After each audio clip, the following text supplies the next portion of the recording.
بسم اللہ الرحمن الرحیم۔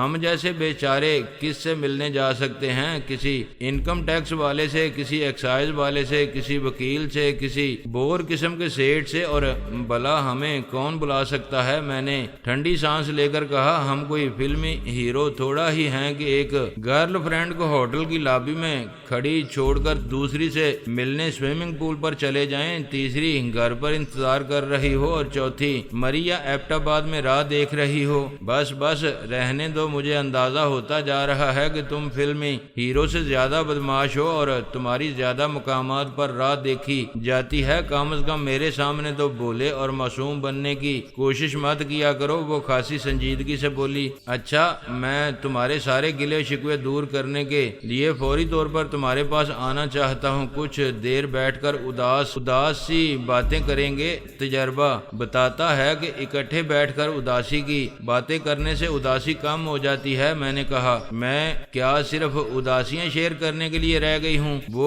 گویا برا مناتے ہوئے بولی، میرا مصرف کیا بس یہی رہ گیا ہے کہ جب دنیا بھر کے مسائل نے ذہن کو بوجھل اور دل کو اداس کیا تو میرے کندھے پر سر رکھ کر اداسیوں کی لوڈ شیڈنگ کرنے آ گئے۔ مجھے نہیں چاہیے ایسی دوستی اور ایسی ملاقاتیں، اپنے پاس ہی رکھو اپنی اداسیاں۔ کس قدر سنگ دل ہو گئی ہو تم، میں نے آہ بھر کر کہا۔ لگتا ہے فلک کا جو رفتار سخت نامہربان ہوتا جا رہا ہے، جو تم جیسے دوست بھی آنکھیں پھیرتے جا رہے ہیں۔ فلک کا جو رفتار کا تو مجھے پتا نہیں، مجھے اس سے تبادلہ خیال کا موقع نہیں ملا، لیکن میں ضرور تم سے آنکھیں، ناک، منہ سب کچھ پھیر لوں گی۔ وہ بولی، اس سے پہلے ملزم کو صفائی پیش کرنے کا موقع ملنا چاہیے، یہ میری پرزور اپیل ہے۔ اس وقت تم کہاں سے بول رہی ہو اور کیا کر رہی ہو؟ میں نے پوچھا۔ اس وقت تو اسٹوڈیو سے بول رہی ہوں، اپنے ڈریسنگ روم سے لائٹ چلی گئی ہے، شوٹنگ رکی ہوئی ہے۔ میں اس وقت فقیرنی کے گیٹ اپ میں ہوں، پھٹے پرانے کپڑوں میں بیٹھی ہوئی ہوں۔ کپڑے کچھ زیادہ ہی پھٹے ہوئے ہیں کیونکہ ان میں میرا ایک ڈانس پکچرائز ہونا ہے۔ فقیرنی ڈانس کرے گی؟ میں نے حیرت سے پوچھا۔ ہاں، بڑا ٹھیک ٹھاک قسم کا ڈانس کرے گی۔ تمہیں شاید معلوم ہی ہو کہ ہمارے اور پڑوسی ملک کی اکثر فلموں میں یہ سچویشن ضرور ہوتی ہے کہ ویلن ہیرو کو کسی مقام پر قید کر لیتا ہے، تب ہیروئن بیس بدل کر اپنے ساتھیوں کے ہمراہ جاتی ہے۔ ویلن کے اڈے پر وہ سب مل کر ڈانس کرتے ہیں۔ گانے کی صورت میں وہ بار بار ویلن اور اس کے ساتھیوں کو بتاتے رہتے ہیں کہ وہ کون ہیں اور کس طرح اس کی ایسی تیسی کرنے آئے ہیں، مگر ویلن باچیں پھیلا کر جھومتا رہتا ہے۔ اسے اس وقت تک کچھ پتہ نہیں چلتا جب تک ہیروئن اور اس کے ساتھی ہیرو کو رہا کرا کے نہیں لے جاتے۔ اس کے بعد ویلن منہ سے جھاگ اڑاتا ہے اور ان کے تعاقب میں جاتا ہے۔ ستارہ نے قدرے تفصیل سے بتایا۔ اوہ مائی گاڈ، میں نے سہمے سے لہجے میں کہا، کیا یہ ہماری کسی فلم کی سچویشن ہے؟ نہیں، تمہیں اتنا ڈرنے کی ضرورت نہیں، یہ تمہارے ادارے کی کسی فلم کی سچویشن نہیں ہے۔ وہ ہنس کر بولی۔ اس کا موڈ خوشگوار ہو چکا تھا۔ آفاق کم از کم اب اس قسم کی فلموں کے دور سے نکل آیا ہے۔ ویسے مجھے اتنا فکر مند ہونے کی بھی ضرورت نہیں، میں نے اطمینان سے سانس لیتے ہوئے کہا۔ میرا کون سا ان فلموں پر کسی بھی حیثیت سے نام آئے گا؟ میں تو ہمیشہ پس پردہ ہی رہوں گا۔ ہاں، پس پردہ گلوکار تو ہوتے تھے ہمارے ہاں، اب تم جیسے پس پردہ خرکار بھی آنے لگے۔ وہ مجھے چڑھانے کی فکر میں تھی۔ آج جو دل چاہے کہہ لو، آج تمہیں آزادی ہے۔ پھر ایک لمحے کے توقف سے کہا، ہاں تو کب فارغ ہو رہی ہو؟ گھر کب پہنچ رہی ہو؟ آج صبح اٹھ کر پتہ نہیں کس کا منہ دیکھا تھا، آج ہر شوٹنگز میں کوئی نہ کوئی گڑبڑ ہوئے جا رہی ہے، دیر پر دیر ہوئے جا رہی ہے۔ حالانکہ میں رات کی شوٹنگ بالکل نہیں کرتی، اس کے باوجود آج کم از کم 10 بجے گھر پہنچوں گی۔ وہ بولی، میں تمہیں تازہ دم ہونے کے لیے صرف آدھا گھنٹہ دوں گا، 10:30 بجے میں آن دمکوں گا۔ میں نے ڈرانے کے انداز میں کہا، دن تو اچھا نہیں گزرا، اب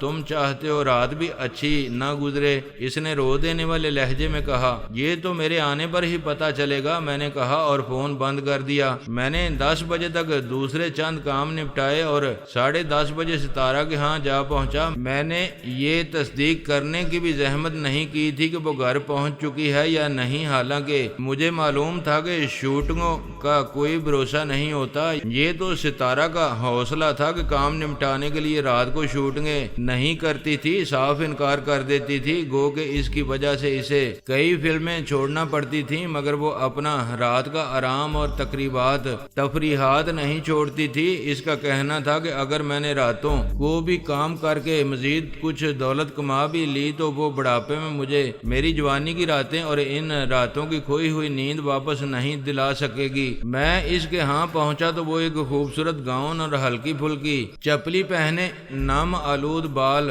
کندھوں پر بکھرائے لان میں بیٹھی تھی۔ وہ بالکل تازہ دم نظر آ رہی تھی، چائے سے لطف اندوز ہو رہی تھی، صبح کے اخبارات رات کو بیٹھی دیکھ رہی تھی۔ وہ بالکل اسی طرح ملی جس طرح برسوں کے بچھڑے ہوئے دوست ملتے ہیں۔ اس عورت میں یہ بڑی خوبی تھی کہ میرے لیے اس کا غصہ مصنوعی ہوتا تھا۔ فون پر خواہ کچھ بھی کہہ لیتی تھی، پیغام خواہ کیسے بھی بھجوا دیتی تھی، لیکن جو ہی میں اس کے سامنے پہنچتا تھا وہ جیسے سب کچھ بھول جاتی تھی۔ اس کی دوستی میں گرم جوشی تھی، وہ مجھے آج تک کہیں نصیب نہیں ہوئی تھی۔ عجیب بات یہ تھی کہ اپنے ماضی کے برعکس وہ اب جتنی خود غرض نظر آتی تھی، اتنا بے غرض بھی میں نے کسی کو نہیں پایا تھا۔ اس کی دنیا کا ہر دروازہ ہر وقت میرے لیے کھلا تھا اور وہ مجھ سے کسی صلے کی طلبگار نہیں تھی۔ اس نے کبھی مجھ سے کچھ نہیں مانگا تھا، کبھی مہم سے انداز میں بھی خیال کا اظہار نہیں کیا تھا۔ وہ مجھ سے شادی کی امید رکھتی ہے، کبھی اس نے یہ جاننا بھی نہیں چاہا تھا کہ وہ جو اپنے آپ کو میرے لیے بندہ بے دام بنائے ہوئے ہے تو میرے ساتھ اس کا مستقبل کیا ہے۔ وہ تو جیسے اس طرح کی سوچوں میں الجھنا قطعی غیر ضروری سمجھتی تھی، اندھی رفاقت پر یقین رکھتی تھی۔ کبھی کبھی میں سوچتا تھا وہ مجھے کسی بندھن میں باندھے بغیر میری زندگی کا اہم حصہ بن چکی تھی، شاید میں اس کے بغیر نہیں رہ سکتا تھا۔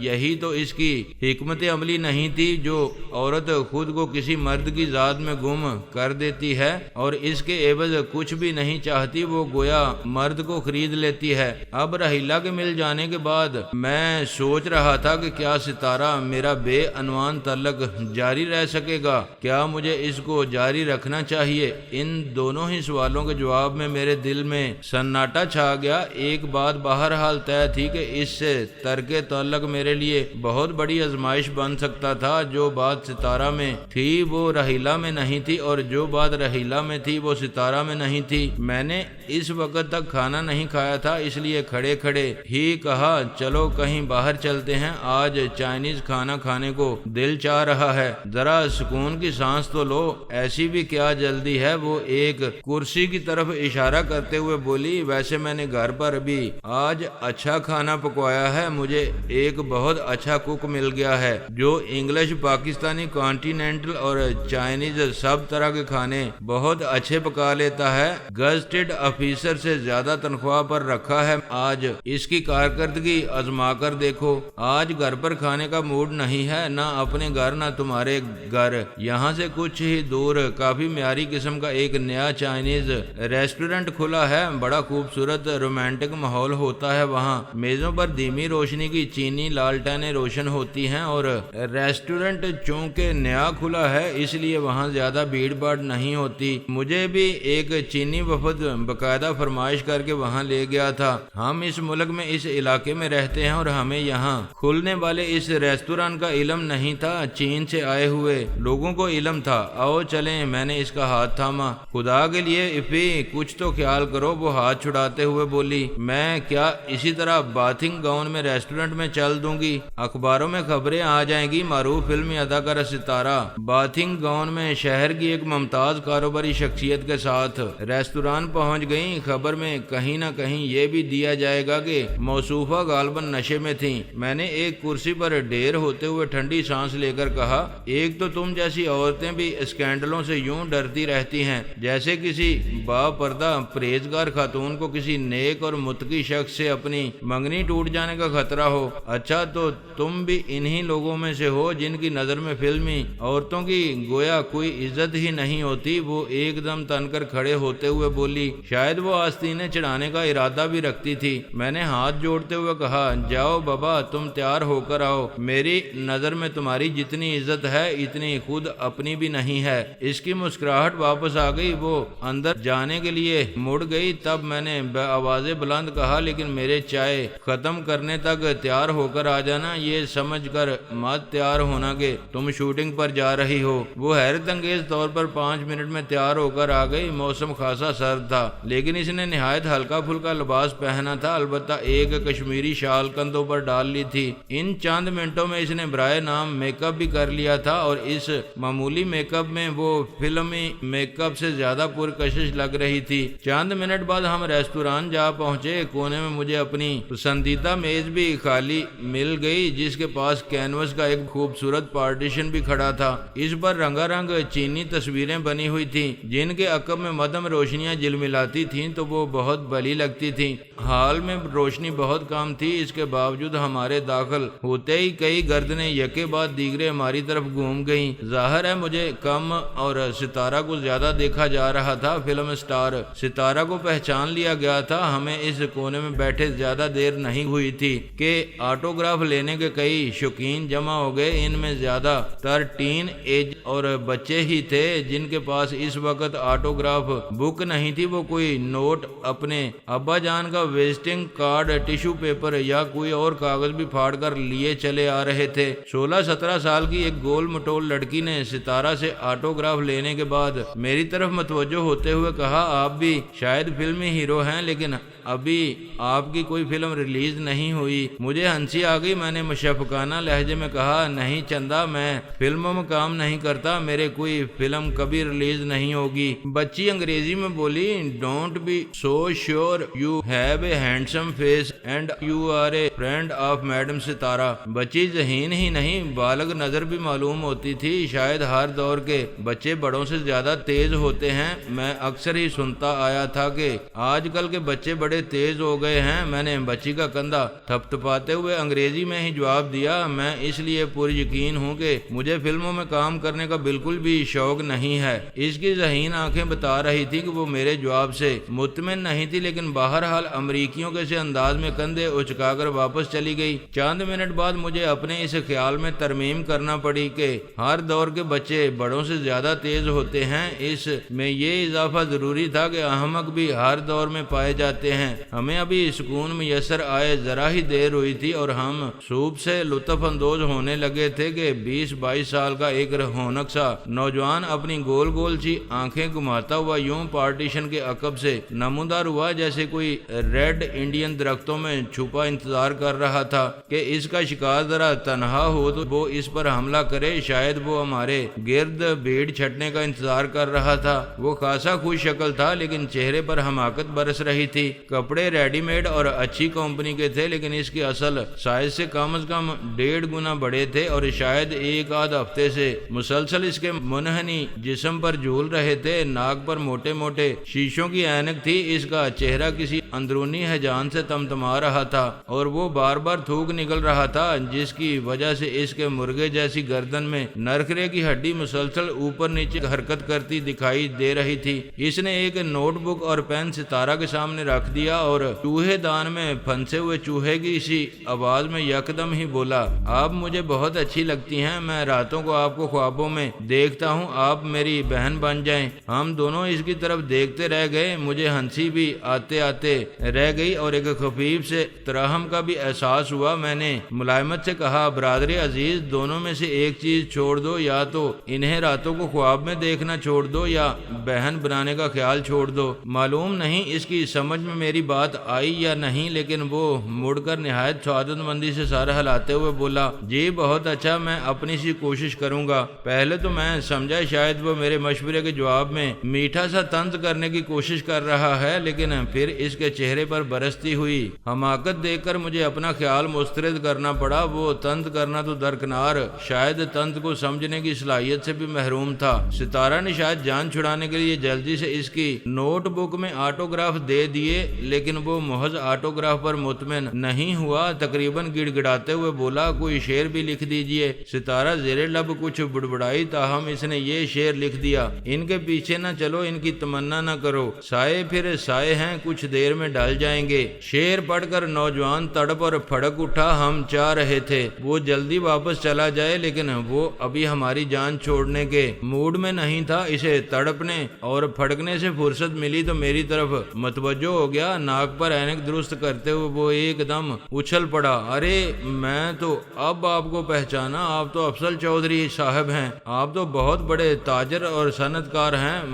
میری خوش قسمتی ہے کہ یہاں ایک ہی جگہ پر دو اتنی بڑی بڑی شخصیت سے ملاقات ہو گئی۔ مجھے کیسے جانتے ہو تم؟ میں نے اسے گھورا۔ وہ اپنے استخوانی ہاتھ ملتے ہوئے گڑبڑا کر بولا، آپ میرا مطلب ہے آپ کے بارے میں میرے ابا نے مجھے بتایا تھا۔ ہمارا بھی ایک چھوٹا موٹا کارخانہ ہے، پلاسٹک کے پائپ کے ربڑ کے چپل بنانے کا۔ کارخانے تو اصل میں 4 ہیں، لیکن 4 جڑے ہوئے ہیں۔ پچھلے دنوں صنعت کاروں کی ایک میٹنگ کا ڈنر تھا، اس میں آپ بھی آئے ہوئے تھے، بہت بھیڑ تھی وہاں۔ ابا نے دور سے اشارہ کر کے آپ کے بارے میں بتایا تھا کہ یہ ہیں افضل چودھری، اور آپ کی تعریفیں کر رہے تھے آپ کی۔ وہ بھی آپ سے ملنا چاہ رہے تھے اور سوچ رہے تھے کہ تعارف وغیرہ ہو جائے، لیکن کسی نے ہمیں آپ کے نزدیک ہی نہیں آنے دیا۔ کیا انہیں کوئی کام تھا مجھ سے؟ میں نے سپاٹ لہجے میں پوچھا۔ نہیں، انہیں تو کوئی کام نہیں تھا، بس ویسے ہی۔ اس نے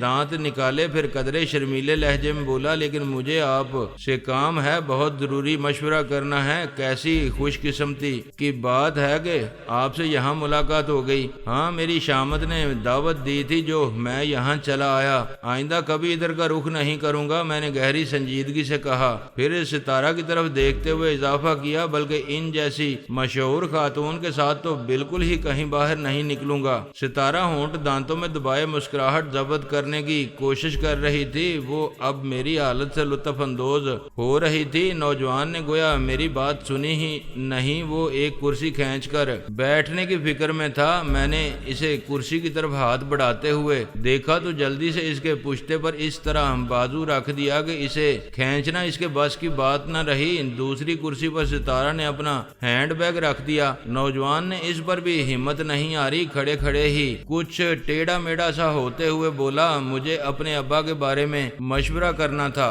کیا وہ تمہارے ابا بن کر پچھتا رہے ہیں؟ میں نے ملائمت سے پوچھا۔ حقیقت یہ تھی کہ مجھے اس نوجوان پر اب غصہ آنے لگا تھا، لیکن مسئلہ یہ ہے کہ پبلک مقامات پر انسان اس قسم کے چغدوں کی پٹائی بھی نہیں لگا سکتا، خصوصاً جب کہ وہ ایک مشہور اداکارہ کے ساتھ ہو۔ اس نے ستارہ سے میری ملاقات کا لطف غارت کر دیا تھا۔ نہیں چودھری صاحب، یہ بات نہیں ہے۔ وہ خوفزدہ سی نظروں سے ادھر ادھر دیکھتے ہوئے بولا، بات دراصل یہ ہے کہ میرے ابا جی جب میری طرح نوجوان تھے تو ربڑ کی چیزیں بنانے والی ایک چھوٹی سی فیکٹری میں کام کرتے تھے۔ امی بتاتی ہیں کہ وہ شروع سے ہی بہت کنجوس تھے، پائی جوڑ کر کسی طرح چھوٹا موٹا کام شروع کر کے رفتہ رفتہ کارخانے دار بن گئے، لیکن خوشحالی آنے کے آثار نہیں نظر آئے۔ اب بھی ہمیشہ ہمارے گھر میں پیسے پر لڑائی ہوتی رہتی ہے۔ اب تو اللہ کے فضل سے ہمارا شمار ٹھیک ٹھاک لوگوں میں ہے، لیکن اب